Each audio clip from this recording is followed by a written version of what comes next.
Thank you, Mr. Calderon, for your comprehensive insight.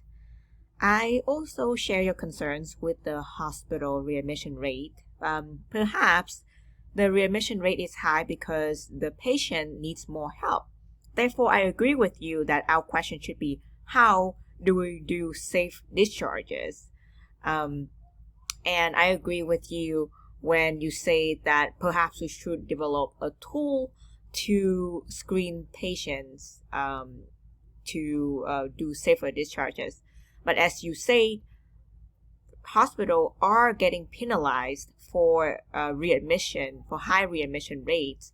So they themselves could develop this tool or use the existing tool to decrease this readmission rate if they wanted to. And perhaps they should keep the patients in the hospital for longer and make sure that they are stabilized before discharge. I have a study here by EPEN in 2013, and they found that countries with longer lengths of stay for heart failure hospitalizations had significantly lower rates of readmission within 30 days. So this begs the question, why haven't hospitals done this already? Just because the insurance companies say your patient is done tonight, and as a doctor and has a hospital and you don't feel the patient is ready tonight, why would you discharge your patient tonight? That is, I believe, against everything that medical or the medical field is about.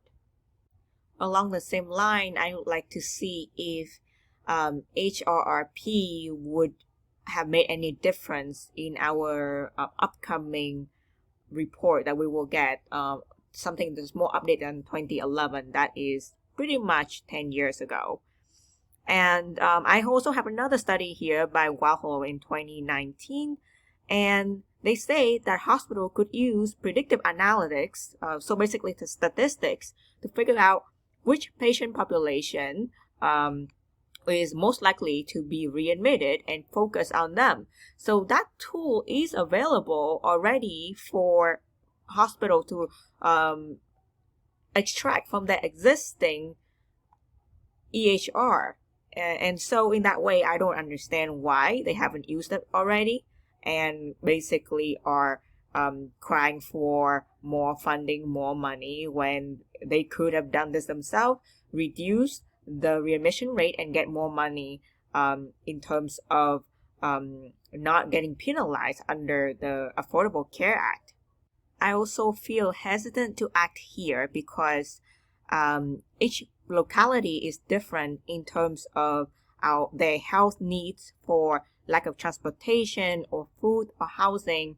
And as you stated here, that these could be the reason why hospital readmission rates are high. So perhaps the state level is where we should bring this policy out and help the locality with interventions that best fit their needs.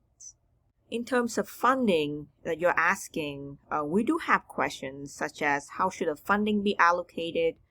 Should it be allocated to hospitals who have high rates of readmissions? Again, it could become some kind of a reward. It's my concern. Should it be allocated to the locality with a high rate of readmission to expand social services post-discharge, like your suggestion? So these are some questions for you to consider, but also barriers to our decision whether to increase funding. And we will consider forming a subcommittee to consider these questions.